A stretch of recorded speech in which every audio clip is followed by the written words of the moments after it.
22 साल में आप देख सकते हैं कि काफी ज्यादा हेयर लॉस है। काफी छोटी उम्र में ही बॉल्डनेस का प्रोसेस शुरू हो चुका था। अगर कोई ऑप्शन ही ना हो तो हम उसमें और मेडिसिन बिल्कुल रिजल्ट ही ना दे पाए तो उसमें भी हम जरूर ट्रांसप्लांट प्लान कर सकते हैं।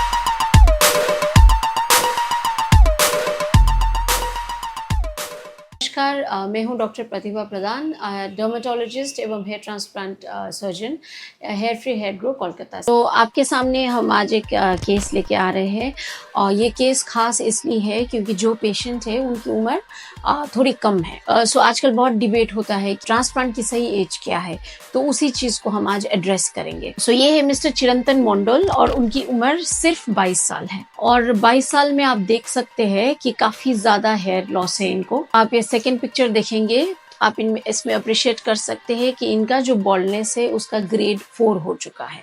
तो इसका मतलब ये है कि उनकी काफी छोटी उम्र में ही बॉल्डनेस का प्रोसेस शुरू हो चुका था।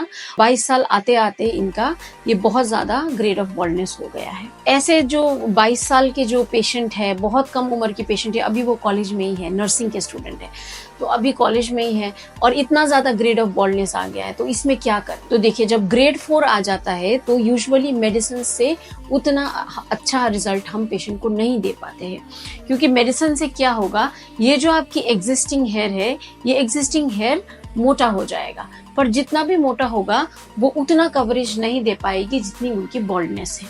और ये जो एरिया है जिसमें से ये पूरा ही खाली हो चुका है, जो फ्रंट लाइन जो पूरा खाली हो चुका है, ये फ्रंट लाइन को हम दवाई से किसी भी हालत में इस फ्रंट लाइन को हम रिपेयर नहीं कर पाएंगे।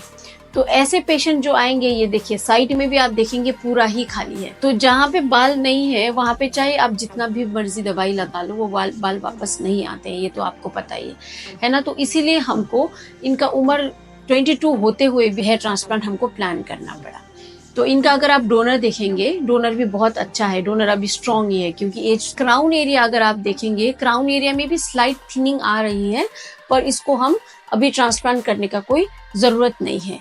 तो ट्रांसप्लांट हमने सिर्फ इसी एरिया में प्लान किया है जहाँ पे आपको ये डेंसिटी की बहुत कमी लग रही है और यहाँ पे बिल्कुल ही जहाँ पे बाल है नहीं। इनके ट्रांसप्लांट के फोटोग्राफ्स हम देखते हैं। ये इनका था हेयर लाइन और ये जो आप ये गैप देख रहे हैं जिसमें टोटल बॉल्डनेस है, इसमें हमने हाई डेंसिटी प्लान किया था और यहाँ पे जहाँ पे एग्जिस्टिंग हेयर था, यहाँ पे थोड़ा सा हमने गैप देके हेयर को भरा है। तो ये था इनका हेयर लाइन। तो आप ये देख सकते हैं कि जैसे हमने आपको बोला, जहाँ पे हेयर एग्जिस्टिंग था वहां पे हमने कम डेंसिटी में हेयर दिया है।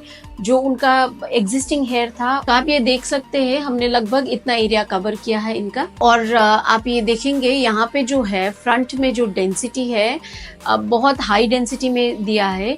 जब भी हम ट्रांसप्लांट करते हैं फ्रंट की डेंसिटी सबसे ज्यादा हाई देते हैं। और हाँ, इनके ग्राफ्ट हम लगाए थे 3703, तो इतने ही ग्राफ लगाए थे और उस ग्राफ्ट को हमने हाईएस्ट डेंसिटी, जैसे मैंने बोला, सामने का फ्रंट लाइन में डेंसिटी दिया है। सो जब भी हम पेशेंट को सर्जरी प्लान करते हैं, फ्रंट में हाईएस्ट डेंसिटी देते हैं ताकि सामने का जो लुक हो वो सबसे बेस्ट आए।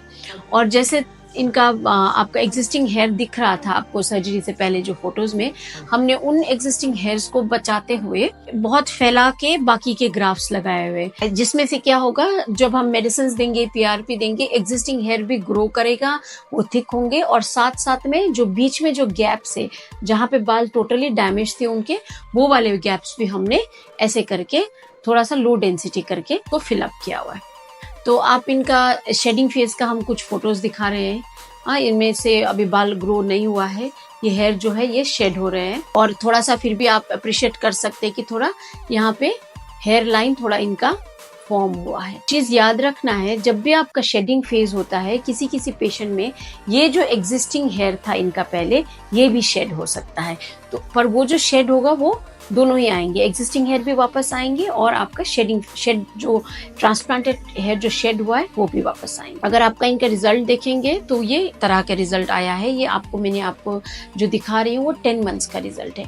तो आप देखेंगे इनकी बहुत अच्छी डेंसिटी से ट्रांसप्लांट हुआ है। आप सामने से देखेंगे, ऐसे पता ही नहीं लग रहा है कि डेंसिटी, आपको लगेगा ही नहीं कि ये ट्रांसप्लांटेड हेयर है। सो आपको बहुत हाई डेंसिटी में ट्रांसप्लांट हुआ है। पीछे का बाल जो है ये आपका एग्जिस्टिंग हेयर से भी कवर अप हुआ है, एग्जिस्टिंग और ट्रांसप्लांटेड हेयर मिल के ये आपको पीछे जो मिड स्कैल्प का है वो आपको बढ़िया से बढ़िया डेंसिटी आपको समझ आ रहा है। तो ये जो एज है पेशेंट का, ये हम यही दिखाना चाह रहे हैं आपको कि अगर आपका एज कम भी है, यूजुअली हम पेशेंट प्रेफर नहीं करते 18-19 साल में ट्रांसप्लांट करने के लिए। ऐसा कोई खास रीज़न नहीं है, पर यूजुअली हम प्रेफर नहीं करते। पर हाँ, अगर कोई पेशेंट का पूरा ही बॉल्ड हो, अगर कोई ऑप्शन ही ना हो, तो हम उसमें और मेडिसिन बिल्कुल उसमें कोई रिजल्ट ही ना दे पाए, तो उसमें भी हम ज़रूर ट्रांसप्लांट प्लान कर सकते हैं। और जैसे इनका, जैसे मैंने बोला 22 साल में भी हमने ट्रांसप्लांट किया। पर एज लिमिट क्या होना चाहिए? अगर आपका डोनर अलाउ करता है तो आप कोई भी एज में सर्जरी कर सकते हैं। मान लीजिए आप 50-60 भी आपकी एज हो चुकी है, आप तब भी कर सकते हैं। आपका अगर बहुत कोई इलनेस नहीं है, अगर आपको अगर डायबिटीज़ भी हो तो वो अगर कंट्रोल्ड है, और अगर आपको बीपी हाई है वो कंट्रोल्ड है, अगर क्योंकि एज के साथ साथ बीमारियां भी बढ़ती है, अगर वो सब अंडर कंट्रोल है तो आप ज़रूर सर्जरी कर सकते हैं। और लोअर एज लिमिट भी ऐसा कुछ होता नहीं है। ये अगर आपका डॉक्टर के जजमेंट के ऊपर डिपेंडेंट है, आपका पेशेंट का क्या रिक्वायरमेंट है, पेशेंट का आपका डोनर एरिया कैसा है, और आपका बॉल्डनेस का डिग्री क्या है। अगर उसमें दवाइयों से अगर बाल वापस ला सकते हैं तो ज़रूर हम दवाइयों से ही कोशिश करते हैं बाल वापस लाने के लिए। अगर नहीं हो सकता है तो उन पेशेंट में हमको हेयर ट्रांसप्लांट ही करना पड़ता है।